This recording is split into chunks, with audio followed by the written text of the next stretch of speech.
Somebody just told you something, but you know it's a lie. If you call it out, well, that's just going to be worse. They're going to double down on it. But if you leave it alone, well, that can be just as bad. On today's episode, it's all about how to respond to a liar. Welcome to the Jefferson Fisher podcast, where I'm on a mission to make your next conversation the one that changes everything. If you enjoy learning tools to improve your communication, I'm going to ask you to follow this podcast. And if you would, please leave a review. I want to let you know that my new book, The Next Conversation, is officially out on pre-order, and I'll have the links for it in the notes. And as always, if you have any topic suggestions, just throw them in the comments and I'll be reading them. When somebody tells you something that you know to be a lie, number one, take a pause and say, I need to come back to this conversation. I need to come back to this conversation. If they're telling you the truth, no problem. They're going to say, okay, take your time. But if they're not telling the truth, they're not going to like it because it's telling them that you're not buying it. They're going to have this big overreaction and say things like, well, what do you think happened? Or, well, you think I'm lying? They're going to try to reconstruct the narrative while you're talking. Number two, you can also say something feels off. That something feels off. If they're telling the truth, they're not going to have any problem with it. They're going to try and work through it and say, well, what feels off? Let's talk about it. But if they're not, they're going to just spiral. They're going to try and actually gaslight you and challenge your sense of reality and say things like, you are literally insane right now. Or do you know what you even sound like? You're crazy. Number three, you can say nothing at all. 10 to 15 seconds of silence. And in that silence, liars actually start to talk to themselves. They'll start to say things like, what are you worried about? That's not even me. You know, why would I even say something that's not the truth? And they'll start to just falter and flip and get really defensive. And that's your sign that you're dealing with a liar. Now, I want to make sure and tell you that this is not a one-size-fits-all. There are personalities, people who may be neurodivergent or people who are more prone to over-explaining things or needing to elaborate on things that make them sound like they may not be telling the truth, or that they may be lying, or they're trying to construct things in a certain way. That's not the indicator. I don't want you to think that people who have to talk a lot necessarily are lying to you. The key, the indicator that I like to see, or that I look for, is a big overreaction, where we might be talking at a level 3. And as soon as I may try to challenge a little bit of the fact to say, that doesn't seem to match up to me, something feels off, they go all the way to 12, where all of a sudden they are highly defensive. They are on the attack. They're starting to say things that are ugly. They're starting to challenge in a way that it is not meshing with the level of a 3 that we were previously talking at. So when you see this big heightened overreaction followed by major defensiveness, that's your indication that I need to trust my gut here. I need to listen to myself, not just what they're saying, but really what my sense is. Because every one of us, you and I and everybody, have a sixth sense about us when we can tell somebody is not telling the truth, somebody is not being entirely genuine. So I don't want you to think that just because they're elaborating or over-explaining, they're trying to pull one over on you. Everybody has different ways.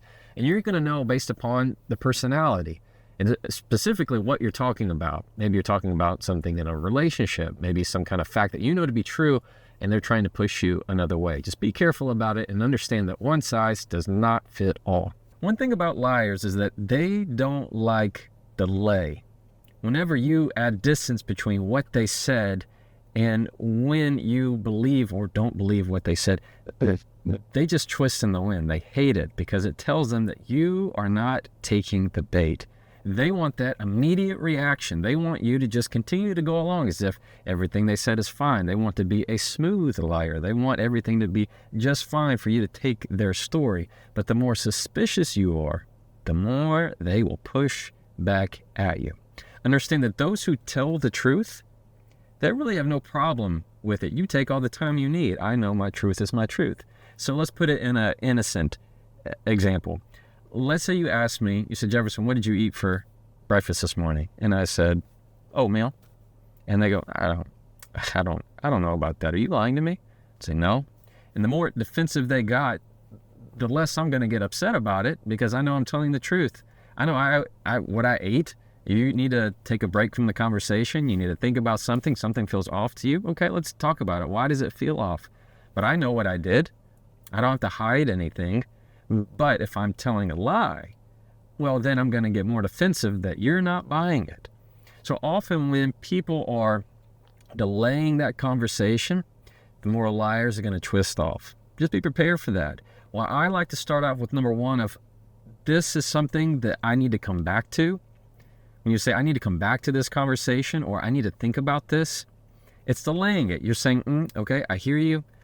I need to do some thought on my own and process this and then come back. In other words, I need to do some research. Liars don't like you to do research. They want you to just buy exactly what they said. So understand that that is something that is going to be part of that package when you say, I need some time to think about this. And it also empowers you to say, look, I know what I heard, but I also know what I know. I know my facts. So I'm going to take some time with this and I'm going to think things out. That's the way to respond in those situations. Another reason that I like number two, and that is something feels off, that is really easy for you to just say something feels off. They're going to say, what's wrong? You go, something feels off. People who are telling the truth have no problem talking with you through it. Okay, just let's talk about it. What feels off? Let's talk. People who are liars don't want to talk. They don't want to talk. They just want you to believe. They want you to take it hook, line, and sinker. So they will have this big reaction. Don't be afraid. And if in that moment they try to, what they call gaslight you, or try to say that attack your character, they attack you personally and say you're crazy, you're insane. Do you know how literally insane you sound right now? Don't take that kind of bait. That's all it is. It's just bait. They're going to try and get a rise out of you, because the more upset that these people can make you, people with toxic traits or narcissistic tendencies, they're trying to get a rise out of you to get you more upset. And now you're fighting about the lie, and you know what they're going to do? They're going to keep going all the way to a level 12, and then they'll flip on you. They'll flip and say, I don't know why you're always attacking me. You never believe me. You remember what you did 4 months ago? Something that they bring up the past, and all of a sudden they're pointing out that they're the victim and you're the one that's the attacker or the offender, just not believing them and never understanding them, and you don't really get them. And now all of a sudden you feel like you're in a position where they're wanting some kind of apology. And this is just another instance. Stay away from that. Listen to me. Stay away from that. When you add silence and add delay, even 10, 15 seconds of silence, it makes a huge difference when it comes to handling somebody who's a liar. Because if you were to point out right away, that's a lie, you're a liar, you think they're going to go, yep, you're right, dang, you got me, you're so good, you got me? Absolutely not. They're going to say, what? No, I'm not, I'm a liar. Oh yeah, me? What about you? And all of a sudden it's just going to get worse. They'll double down on it, and you're going to have to peel back layer upon layer. But if you just give the silence, they will have that conversation for you. They will have the conversation in their head that, oh my gosh, they're not buying. Okay, I need to tweak, I need to pivot, I need to say something else, or I need to a little bit more reveal the truth without you having to say a thing. Now that is true control. I'm going to share a story real quick with you. When I was probably about 3 years ago, I had a case, and often in car wrecks, a major issue is texting while driving, as you can imagine. Now, people don't like admitting that they're texting while driving. Everybody does it, and it's terrible. It's a major cause of commercial and personal auto case accidents. So a part of the question generally in a deposition is whether somebody was texting. Well, I was talking to this guy, taking his deposition. He was on the other side of me, and I asked him, I said, were you texting while driving? Automatically said, no, I never text while I drive. Problem number one, he just said, I never. Never is an absolute. So if you're going to use an absolute, if you're going to say never, it better be never. So first thing he said was, I never text while I drive. Well, here's the thing. I already had his cell phone records. I had all of his mobile records. You don't know what people are texting. You just can see the transmission of when they send a text, when it was received. I already had all that because his attorney gave it to me. It's part of the trial. So I already know I have that, but I don't bring it up right away. Instead, I just give about 10 seconds of nothing. 10 seconds of nothing. And I just kind of looked around the room, looked at him for a second, and in that moment, within not even 10 seconds, he said, well, I mean, I sometimes I do, but most of the time I don't. Right there. Okay, he just, what they call in Texas, crawfished here in the South, meaning you're backing up. You're backing up what you just said. You're actually going back on it, saying, well, I mean, he went from I always or I never to, which is an absolute, to, well, I mean, I sometimes do, but I wasn't doing it right then. All I did was repeat his lie. I just repeated it. I said, you never text while you drive. All of a sudden, he started like, well, I mean, sometimes I do. And I gave it a little bit more time, and then I followed it up with, you were texting your coworker that day, weren't you? At that point, he was so far off the ledge that you're inviting him to come back. And at that point, he was just kind of relieved. He's like, yeah, I think I was. Yeah, I'm pretty sure that I was. And at that point, I just tweak it a little bit more. You were. It's not a you think you were. You were. Yes, I was. Boom. Right then. I don't have to call him out as a liar. I don't have to have this big ordeal. I don't have to try and hurt his credibility in a harmful way. I can still be respectful and give him just a chance to walk off the plank. Often just giving that a moment of silence and letting them hear their thoughts and saying, nobody in this room is believing this right now. They understand that all their feet, the floor underneath them, the carpet underneath them just got pulled. They have nothing else to stand on, and they'll go back to safety because they know that their lie is not being taken. Now we're at the point of the podcast where I get to read a question from a follower. If you're not already part of my newsletter, I send a communication tip once a week right to your inbox where you can ask me questions and I get to respond to it. It's a lot of fun for me, and I always pull one so I can talk about it in the podcast. This one is from April. April is in Nashville, Tennessee. Jefferson, I love your stuff so much. Thank you, April. I have an issue whenever I'm trying to explain something. Sometimes I am elaborating too much where I'm trying to over-explain, but some people feel like I am telling a lie when I'm really not. I'm just trying to clarify. Can you help give me some guidance there? April, you're not the only one. All right? That's the first thing, is you're not the only one. There are a lot of people who feel like they just need to get it all out. But sometimes the more that you say, the more it looks like you're trying to hide the truth. Let me tell you the difference. All right? It's when you're getting to the point. Often, if I were going to ask you a question that is generally a yes or no question, or something that is a very clear fact, like, what time did you get home last night? Or did you stop by the store yesterday?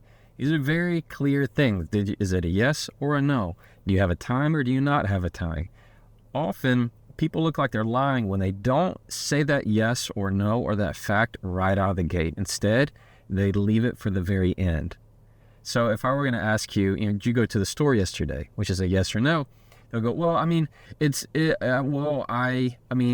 start talking about, well, first I went here and then I went there, and they lay out this timeline. There are a lot of people who they will have to say a timeline first, like, well, I went here, then you said that, and then I did this, and they need to construct it in a certain way to get it all out. There's nothing wrong with that. You just have to be careful to make sure that when somebody's giving you that time frame, they're not reconstructing it in a way that does not match what you know of the facts. But what causes the problem, April, is when you wait to the very end to say that yes or a no. If I ask you what time it is, and you start talking about something else, and at the whole point I'm thinking, why aren't you answering my question? You're just trying to explain. What I hear is you're trying to delay and you're trying to hide. What can eliminate that is when you give the answer, your point, right out of the gate, and then say, can I explain? Period. Did you go to the store yesterday? Yes, I did. Can I share with you something else? All right? That's going to give you a whole lot more room to say, I need to get some stuff off my chest. Or there's sometimes a question isn't a yes or a no. Lots of times my clients get, in a deposition, they get asked questions. And what I train them on is some questions aren't a yes or a no. They're not black and white, but attorneys sometimes will try and corner them. And some people will try to corner you into certain conversations. Instead, you just answer with, that's not a yes or no question for me. That question can't be answered in a yes or a no. That's what I teach them. I can't answer that question in a yes or a no. Can I explain? Or I'm happy to explain, and I'm happy to share some more on it. So I don't want you to feel pressured that just because you need to explain things, it means that you're not telling the truth. That's not what that means. All that means is you just need to rearrange the structure of your sentences. Give the point at the very beginning, then explain, rather than first thing out of your mouth is, let me explain. As soon as you say that first without giving the point, so if I ask you a question and you say, let me explain, people go, oh, great, you're not going to give me the answer. You're hiding the answer. You're delaying the answer. And it makes you look more like you're not telling the truth. So what I would encourage you to do is try to say the yes or no, the answer, direct answer up front, and then follow up with an explanation that supports that answer, not the other way around. Thank you for listening to the Jefferson Fisher podcast. If you enjoyed this episode, I'm going to ask you to follow it, and if you would, just leave a review. Today we learned that when you're dealing with a liar, one of the best things to say is, I need to come back to this conversation. Number one, I need to come back to this conversation. Number two, you can say something like, that sounds off, or that feels off. Anything that says, this doesn't feel like the norm, something doesn't feel right about this. And number three, if you need to, just say nothing at all. Silence is often the best tool for liars to spin out of control and reveal that they weren't telling you the truth. And as always, you can try that and follow me.